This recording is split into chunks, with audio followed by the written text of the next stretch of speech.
Okuwulira emisango egy'okutta egy'okutiisatiisa n'okugezaako okutta abasiraamu ejjaggulwa ku Sheikh Yunus Kamoga ne bannaabala 14 kukyagenda mu maaso nga bugolongo olwaleero abalamuzi abasatu aba kkooti enkulu okuli Jane Kigundu, Passetu Ayise ne Ezekiel Muhanguzi bawulidde omujulizi eyali abuulira enjiri n'abamu ku bamasheeyi abattibwa.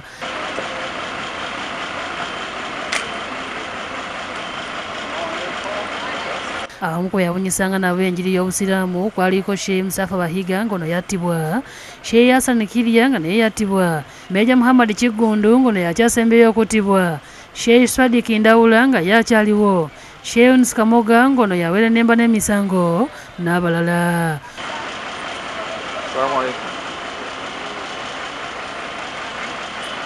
Omujulizi ono nga yasindika Komo ategeeza kkooti nti oluvannyuma baafuna obutakkaanya obwatandika n'okuvaamu okuttibwa.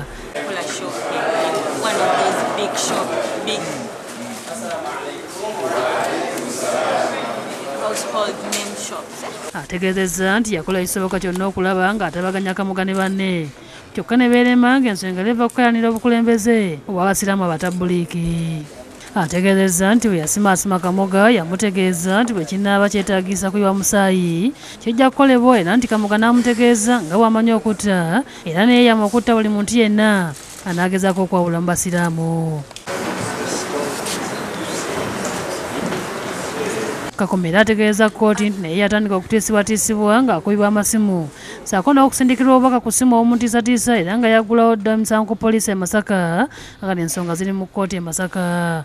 Wabula ono alagiddwa okuwaayo ennamba z'amasimu kwe baasinzira okumutiisatiisa, ekino gy'akoze mu maaso ga kkooti, era ono alagiddwa okuleeta paasipooti ye basobole okukakasa nti ddala yiye. Oluvannyuma lwa kkooti bapulidde babawabirwa boogeddeko n'abasasi baffe ku ngeri abalamuzi gye bakuttemu emisango gino. Kubanga ebbanga lye tumaze nga tusaba obujulizi tetubulabanga, tuli bagumu kubanga ffe tumanye ekituufu, tubaklanti baffe tebalina misango, babasiba ku matu gamu.